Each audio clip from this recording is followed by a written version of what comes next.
નમસ્કાર, આપ જોઈ રહ્યા છો ગુજરાત તક અને આપની સાથે હું છું ધાર્મિક. સમાચારોની કરીએ શરૂઆત. આ પહેલા નજર કરીએ મુખ્ય સમાચારો પર. ઇન્ડિયા ટુડે અને સી વોટરનો લોકસભા ચૂંટણીને લઈ સર્વે. ગુજરાતમાં તમામ બેઠક ભાજપ તરફ. કોંગ્રેસ અને આપ માટે કપરા ચઢાણ. દિલ્હીમાં મળી ગુજરાત કોંગ્રેસની બેઠક. ઉમેદવારોના નામ પર થઈ ચર્ચા. શક્તિસિંહ અને અમિત ચાવડાએ આપ્યું પ્રેઝન્ટેશન. વિધાનસભામાં ગેનીબેન ઠાકોરના સવાલો પર મહેશ કસવાલાનો ટોણો. કહ્યું, મુખ્યમંત્રીની કામગીરીથી ગેનીબેન ઓછા પરિચિત. સરકારી કામગીરીના કર્યા વખાણ. જલારામ બાપા અને સાંઈબાબા પર ટિપ્પણી કરનાર ફતેહસિંહે માગી માફી. કહ્યું, કોઈ અધિકાર નથી મને આવું બોલવાનો. ડેડિયાપાડાના સાગડી ગામે ખ્રિસ્તી અનુયાયીઓ દ્વારા આત્મીય સભાનું આયોજન. વિશ્વ હિન્દુ પરિષદે નોંધાવ્યો વિરોધ. હજારોના ધર્માંતરણનો આક્ષેપ. સમાચારોમાં સૌપ્રથમ વાત કરીશું ઇન્ડિયા ટુડે ગ્રુપ અને સી વોટરના સર્વે પર. લોકસભા 2024ની ચૂંટણી નજીક આવી રહી છે ત્યારે ગુજરાતમાં ભાજપ ક્યાં છે? શું થશે કોંગ્રેસનું? શું થશે આમ આદમી પાર્ટીનું? કોણ આગળ ચાલી રહ્યું છે? જુઓ સર્વેમાં.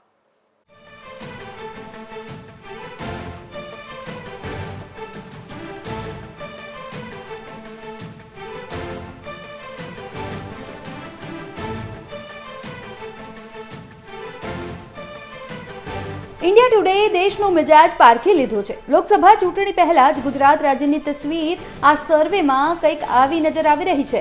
મૂડ ઓફ ધ નેશન સર્વે મુજબ ભાજપને 26 બેઠકો પ્રાપ્ત થઈ રહી છે, જ્યારે વિપક્ષી પાર્ટી કોંગ્રેસને એક પણ બેઠકો પ્રાપ્ત નથી થઈ રહી. આ સાથે જ અન્યને પણ એક પણ બેઠક પ્રાપ્ત નથી થઈ.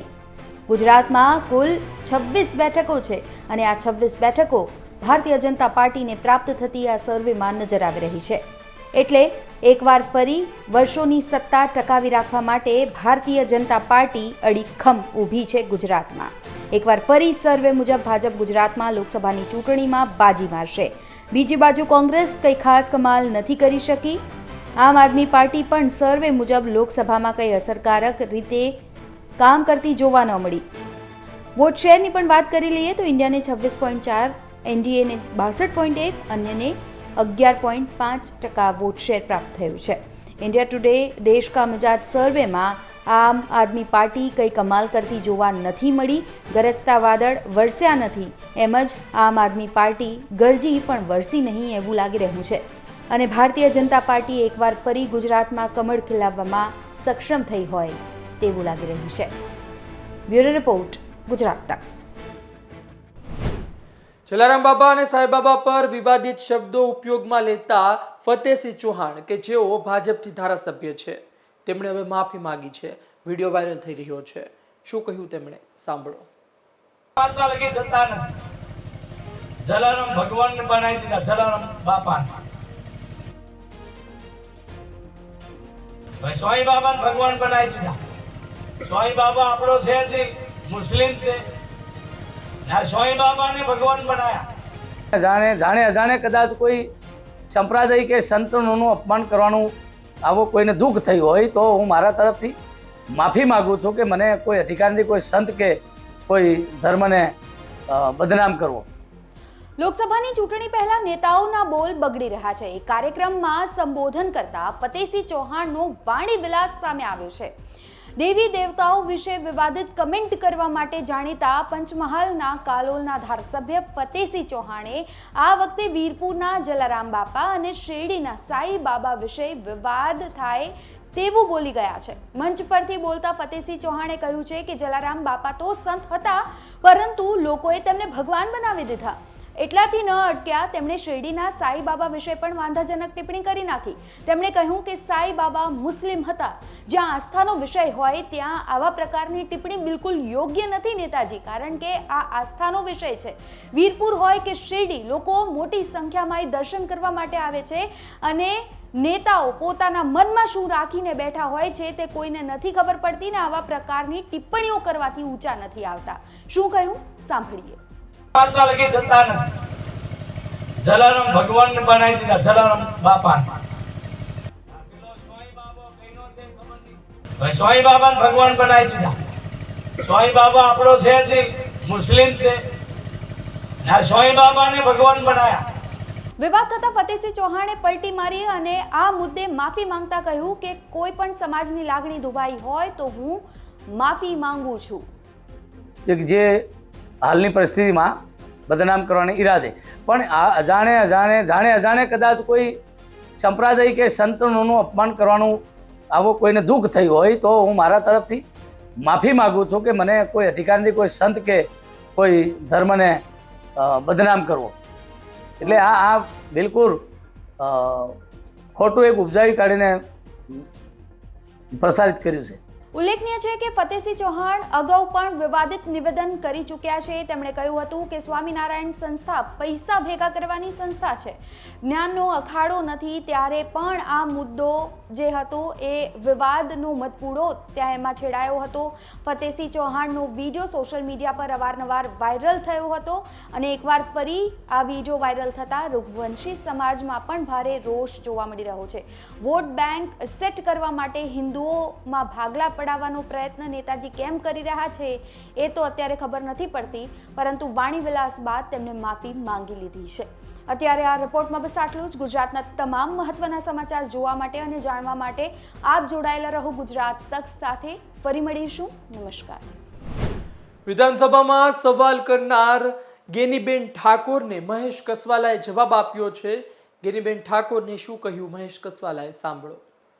રાજ્યના નાણામંત્રી શ્રી કનુભાઈ દેસાઈની પૂરક માગણીઓના સંદર્ભમાં પ્રતિપક્ષના નેતાબેન ગેનીબેન ઠાકરે જે પ્રકારના પ્રશ્નો ઉઠાવ્યા છે, હું એમ માનું છું કે ગેનીબેનને કદાચ યશસ્વી મુખ્યમંત્રી શ્રી ભૂપેન્દ્રભાઈ પટેલની કાર્યશૈલીનો ઓછો પરિચય હોય એવું દેખાય છે. હમણાં જ જે પ્રકારે રાજ્યના મુખ્યમંત્રી એક નીતિ વિષયક નિર્ણય લીધો છે, રાજ્યની અંદર તમામ વિધાનસભા ક્ષેત્ર તાલુકા ક્ષેત્રની અંદર 7 વર્ષ પહેલા કાર્પેટ થયેલા રસ્તાઓને એટલે કે 7 વર્ષ જૂના રસ્તાઓને રીકાર્પેટિંગ માટેની મંજૂરીઓ આપી છે અને એક વિધાનસભા ક્ષેત્રની અંદર લગભગ 20 કરોડથી 40 કરોડના નવા જોબ નંબરો આપવાનું કામ એક સાથે આખા રાજ્યની અંદર માનનીય મુખ્યમંત્રીશ્રીએ કર્યું છે. કદાચ કોંગ્રેસના લોકો રાજ્ય સરકારની રોજની જે પ્રકારની કાર્યશૈલી છે, કાર્યવાહી છે, નિર્ણયો લે છે, એમનાથી કદાચ અપરિચિત હશે એવું મને દેખાય છે. 5.5 મીટર પહોળા કરવા માટેના લગભગ 3000 કિલોમીટરના રસ્તાઓનું કામ આજે શરૂ છે. બંદરોના મોટા રસ્તાઓ જે 10 મીટર પહોળા કરવા માટે 1650 કિલોમીટરના રસ્તાઓનું કામ પણ પ્રગતિ હેઠળ છે ને 12 રસ્તાઓ 6 માર્ગી ભારે ટ્રાફિક વાળા 12 રસ્તાઓ 6 માર્ગી કામ આજે એમનું શરૂ થઈ ગયું છે. જ્યાં સુધી ગરીબો લોકોને ગેસના બાટલાની વાત છે ત્યાં સુધી એક કુટુંબ 4 લોકોનું કુટુંબ હોય તો અંદાજે 4 કે 5 સિલિન્ડરોની જરૂર પડતી હોય છે ને રાજ્યની સરકાર અને કેન્દ્રની સરકારની માનવીય અભિગમને કારણે 2 સિલિન્ડર વર્ષ દરમિયાન 5 સિલિન્ડરની જરૂર હોય તો 5 માંથી 2 સિલિન્ડર વિના કોસ્ટે વિના કિંમતે મફતમાં આપવાની યોજના આ રાજ્યની અંદર પણ છે. જ્યાં સુધી શિક્ષણ વિભાગની વાત છે ત્યાં સુધી ડ્રાસ્ટિક ચેન્જ આ રાજ્યની અંદર શિક્ષણની અંદર આવ્યું છે. રાજ્યના બજેટની અંદર પણ એમનું રિફ્લેક્શન આપણને જોવા મળે છે કે જે પ્રકારનો સૌથી વધારે બજેટનું એલોકેશન શિક્ષણ વિભાગની અંદર છે. જે પ્રકારે 2001ની અંદર ડ્રોપ આઉટ રેશિયો, આપ બધા એનાથી પરિચિત છો કે જે પ્રકારે drop out ratio 37.22% drop out ratio આપણી પાસે વિગતો ચકાસીએ તો હતો. આજે એ ડ્રોપ આઉટ રેશિયો 22-23માં જોઈએ તો માત્ર 2.68% આ ડ્રોપ આઉટ રેશિયો, અને હું એમ માનું છું કે ડ્રોપ આઉટમાં આખા દેશની અંદર ગુજરાતની અંદર સૌથી ઓછામાં ઓછો ડ્રોપ આઉટ રેશિયો છે. કુલ મળીને જે પ્રકારનું રાજ્યની સરકાર કામ કરી રહી છે, ડે ટુ ડે નિર્ણય કરી રહી છે, હું એમ માનું છું કે એ નિર્ણયની જાણકારી પ્રતિપક્ષના લોકોને હોવી જોઈએ અને જો એ નિર્ણયની જાણકારી પ્રતિપક્ષના લોકોને હોત તો કદાચ આજે ગૃહની અંદર જે પ્રકારની કાપ દરખાસ્તો અભ્યાસ કર્યા વગર પ્રતિપક્ષના સભ્યો લાવ્યા છે એ કદાચ ન લાવવાની જરૂર પડે. ધન્યવાદ. સમાચારોમાં રોકાશું બ્રેક માટે. આપ જોતા રહો ગુજરાત તક.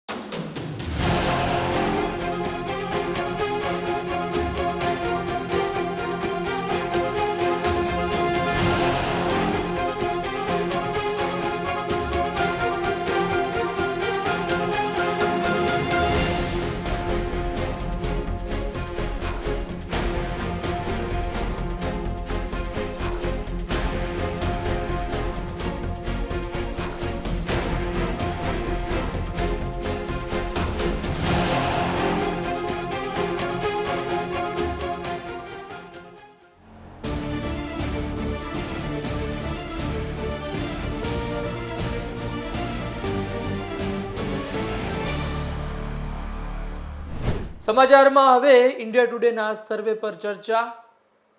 રાજકીય વિશ્લેષક જગદીશ મહેતા સાથે ડિટેલમાં ચર્ચા. કોંગ્રેસ ક્યાં, આમ આદમી પાર્ટી ક્યાં, ભાજપને કેટલો ફાયદો, શું ચર્ચા કરી અમે સાંભળો. કે 26 માંથી 26 બેઠકો જે સર્વે કરવામાં આવ્યું છે એમાં ભારતીય જનતા પાર્ટીના હાથે આ જે બેઠક છે એ પ્રાપ્ત થઈ રહી છે ભાજપને. શું કહેશો આ સર્વે પર?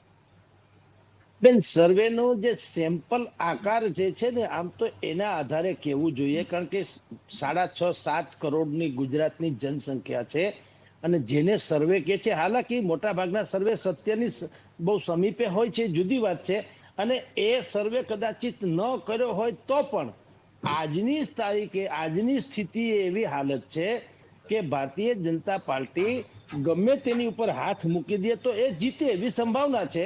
અને એનું કારણ અનેકો કારણમાંનું એક મહત્વનું કારણ તમને કહું તો એ કેટલા બળુકા છે એ નહીં, પણ વિપક્ષ કેટલો નબળો છે તે છે.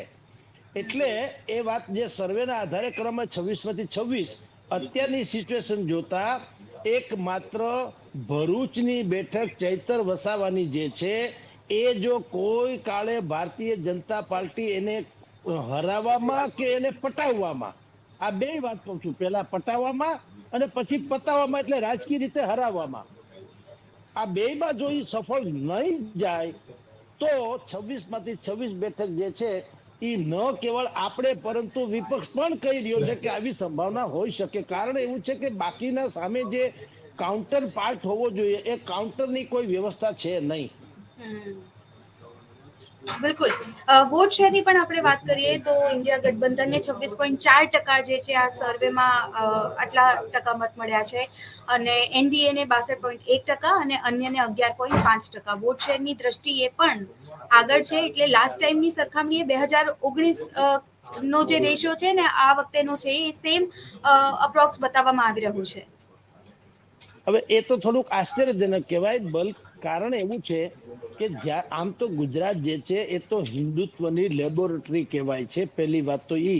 અને બીજી વાત, જ્યારથી રામ મંદિરનું ઉદ્ઘાટન થયું છે ત્યારથી તો બાકીની કસર પણ પૂરી થઈ ગઈ એમ કહીએ તો ચાલે. તદ ઉપરાંત હજી આ બે ઉપરાંત રાજકીય ગણતરીએ તમે જુઓ કે જે ઓબીસી ફેક્ટર છે, જનગણના, જાતિગત જનગણના, કોંગ્રેસ એટલે કે વિપક્ષ પાસે હવે મોદી સામે લડવાનું અગર કોઈ મહત્વનું ભાથું રહ્યું હોય તો ભાથું શું છે? જાતિગત વસ્તી ગણતરી અને ઓબીસી સમાજને પ્રાધાન્ય આપવાની વાત છે તે. પરંતુ નરેન્દ્ર મોદી સરકારે એમાં પણ સેન્જ મારી દીધી. બિહારના ભૂતપૂર્વ મુખ્યમંત્રી એ ઓબીસી સમાજનો સૌથી મોટો ચહેરો કર્પૂરી ઠાકુર, તો એને ભારત રત્નની જાહેરાત કરી એટલે વિપક્ષોની પાસે જે સડ હતું એમાંથી મોટા ભાગની હવા તો એને કાઢી લીધી. રહી વાત બાકીની ઓબીસી ફેક્ટર ઉપર, હવે મહિલાઓની વાત છે અનામતની, તો એમાંય આપણે જાણીએ છીએ અત્યારે 26માંથી 6 બેઠકોમાં મહિલા છે ગુજરાતને લાગે વળગે ત્યાં સુધી. અને અમને વિશ્વાસનીય સૂત્રો એમ કહે છે કે હવે 26માંથી 26 જીતવાની સંભાવના તો છે, પણ સંભવ છે કે પ્રયોગ રૂપે ગુજરાતમાં 6 ને બદલે 7, 8 કે 9 એટલી મહિલાઓને પણ ભારતીય જનતા પાર્ટી ઉમેદવાર બનાવી શકે. અને એટલા માટે કે ગુજરાતમાં તો ભારતીય જનતા પાર્ટીને જે સપનું આવે એ પણ સાકાર થઈ જાય એના જેવી તો અત્યારે સ્થિતિ છે. વિપક્ષને લાગે વળગે ત્યાં સુધી ન સંગઠન છે કે ન કોઈ બ્લુ પ્રિન્ટ છે, ન કોમન એજન્ડા છે અને ન કોઈ પ્રજાકીય એટલા મોટા એને કોઈ કાર્ય કર્યા હોય એની ગણતરી કરાવી આપી શકે એમ છે. એટલે મૃતપાય અવસ્થામાં કોંગ્રેસ હોવાને કારણે ભારતીય જનતા પાર્ટીને અત્યારે તમે જે વોટ શેરની વાત કરો છો એ મેં કીધું તેમ સેમ્પલ કેવડું છે એના આધારે છે, પરંતુ વોટ શેર એ કરો તો અત્યારે અંતે તો આ લોકોને બેઠક કોણ કેટલી જીતે છે એ મહત્વનું છે. જેમ કે નરેન્દ્ર મોદીએ કીધું કે 370 ભાજપને મળશે અને 400 કે પાર હો જાયંગે, પણ માની લો કે 370માંથી એક અત્યારે જ ટાઈમ્સ નાવથી માંડીને બીજાનો સર્વે આવ્યો છે, એને 366 આપી છે, તો 366 આવે 70 ને બદલે, એટલે કે નરેન્દ્ર મોદી શપથ લેવાની ના ન પાડે એ તો ચડી જ બેહે બધા કોઈ પણ, કારણ કે ક્રિકેટ હોય કે આમ હોય, જે જીતે એને શિલ્ડ મળે, એક ભલે જીતે. આ ટાર્ગેટ કરે ચોક્કસ કે ભાઈ 370 ને પાર થાય, એ ન થાય તો મેં કીધું તેમ જીતવાની સંભાવના અત્યારે ચૈતર વસાવાની ગુજરાતને લાગે વળગે ત્યાં સુધી ભરૂચ અંકલેશ્વરની બેઠકને બાદ કરતા પડકારજનક કહી શકાય એવી સ્થિતિ હાલ તરફ તો દેખાતી નથી બેન. બિલકુલ આમાં તો સર્વેના હિસાબથી તો ભરૂચ લોકસભા એટલે આમ આદમી પાર્ટીના પાડે એ બેઠક પણ નથી ગઈ એ પ્રકારનો આ સર્વે છે. અને સેમ્પલ સાઇઝની પણ આપણે વાત કરી લઈએ તો આશરે 1.5 લાખ જે સેમ્પલ સાઇઝ છે આની છે. અને આ સર્વેમાં લગભગ 35 થી 38,000 લોકો સાથે વાત કરવામાં આવી છે, જેના આધારે તેઓએ વોટ ટકાવારી અને પાર્ટીઓને જીતેલી સીટોની સંખ્યા છે તે જણાવી છે સર્વેમાં. અને એ જ મુજબ જો ભરૂચ લોકસભા જે આ વખતે સૌથી હેપનિંગ બેઠક ગણવામાં આવે છે, એમાં ચૈતર વસાવા અત્યારે તો લાગે છે કે કદાચ કંઈક અસર કરી શકે છે ખરી, પરંતુ સર્વેમાં તો એમાં પણ સામે નથી આવ્યું કે ભરૂચ લોકસભા બેઠક પર કોઈ અન્યના ફાળે જઈ શકે છે. માનવાને કારણ ચોક્કસ છે. કારણ એવું છે કે ભારતીય જનતા પાર્ટીએ હમણાં જ આદિવાસી નેતા અને પૂર્વ ધારાસભ્ય એવા લોકોને પણ ભારતીય જનતા પાર્ટીમાં સમાવેશ કર્યો છે. એટલું જ નહીં, હવે એવી એની કોશિશ પણ એવી રહેશે. મેં આપને હમણાં કીધું કે રાજ્યસભાની 4 બેઠક ગુજરાતની છે. સંભવ છે કે 4માંથી એકાદ ઓબીસી ચહેરાને પણ ભારતીય જનતા પાર્ટી તક કદાચ આપે તો બાકીનું જે અસર જેને કહી શકાય એ અસરમાં પણ થોડોક ફેર જાજો પડી શકે. અત્યારે ચૈતર વસાવા જે છે એ એકમાત્ર વનમેન શોની જેમ ચાલે છે ને. એક જે તમે કહો છો સર્વેમાં, તો એ માનવાને એટલા માટે કારણ છે કે ચૈતર વસાવા લાગે છે સંપર્ક કપાઈ ગયો છે ટેકનિકલ કારણસર. ફરી જોડવાનો પ્રયત્ન કરીશું. જી જી ભરૂચ અને અંકલેશ્વર ત્યાંથી જ બધી પ્રજા છે એવું નહીં, સમૂચા રાજ્યમાંથી એકત્રિત થયેલી પ્રજા હોય છે. એટલે જયારે મતને લાગે વળગે ત્યારે મત દેવાનું છે તો ત્યારે તો એના મતક્ષેત્ર પૂરતી જ વાત છે. તો મતક્ષેત્રમાં આમ આદમી પાર્ટીનું ચૈતર વસાવાનો પોતાનો ઓરા ભલે ગમે તેવો હોય, પણ આમ આદમી પાર્ટીનું સંગઠન ભારતીય જનતા પાર્ટી જેવું નથી. માઇક્રો પ્લાનિંગ જેને કહેવાય એ ભારતીય જનતા પાર્ટી પાસે વ્યવસ્થા છે. બુથ લેવલના કાર્યકરોને પણ ટાર્ગેટ આપવાનો છે ભારતીય જનતા પાર્ટી પાસે છે.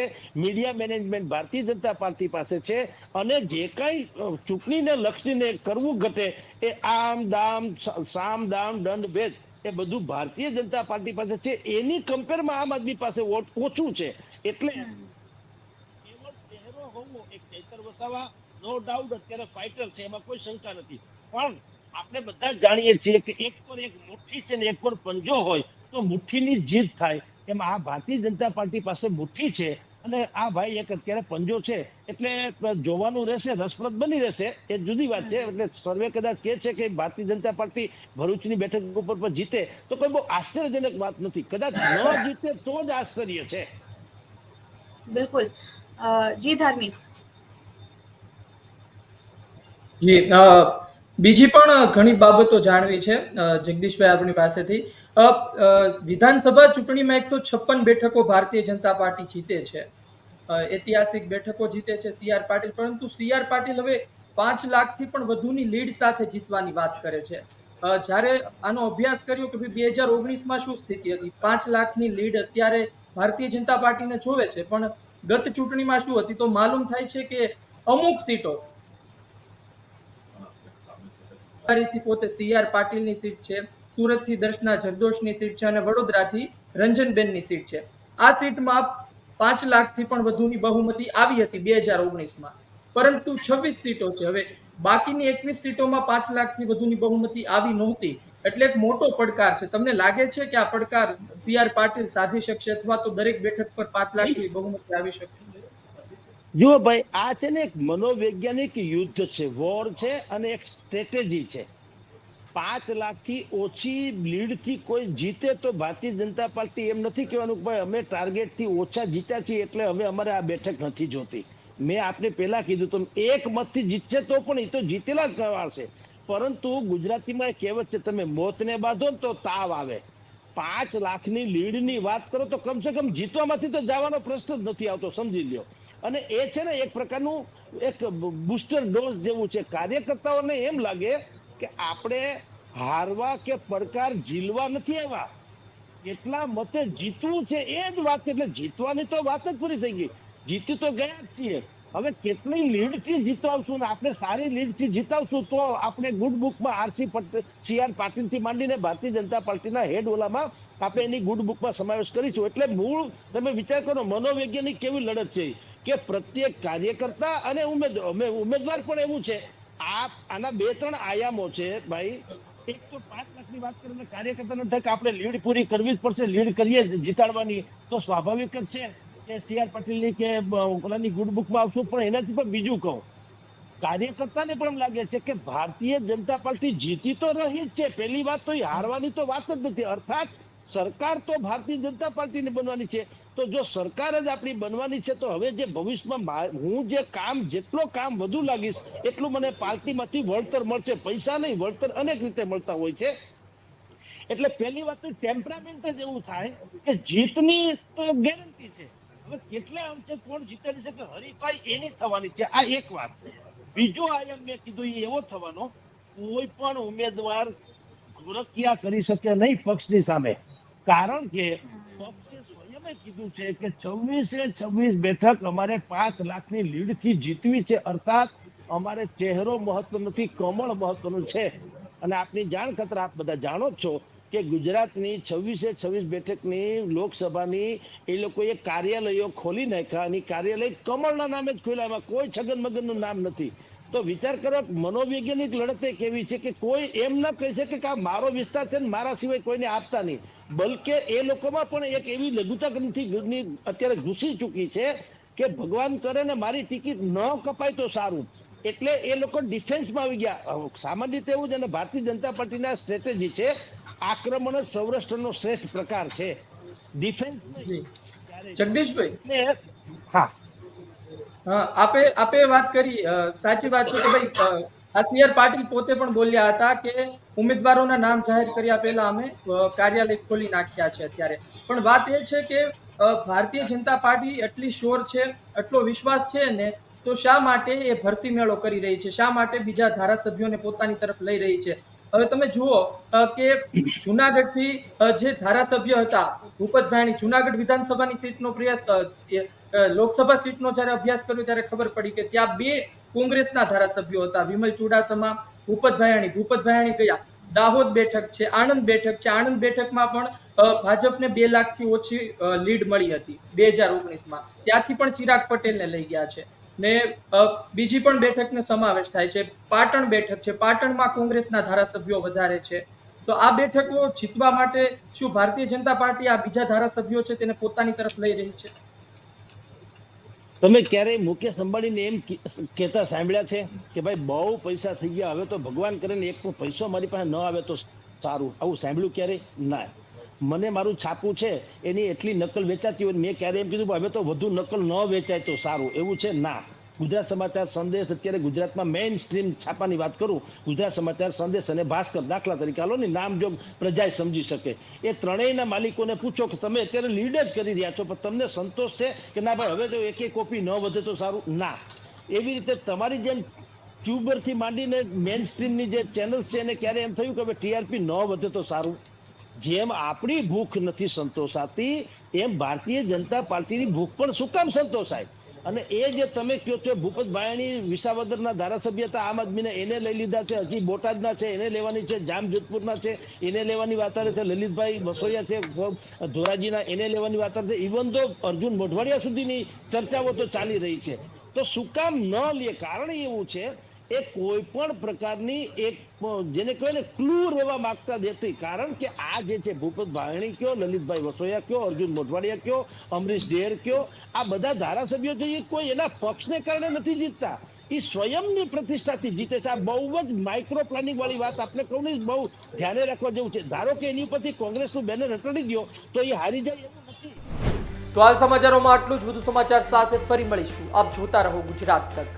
મને આપશો રજા. નમસ્કાર.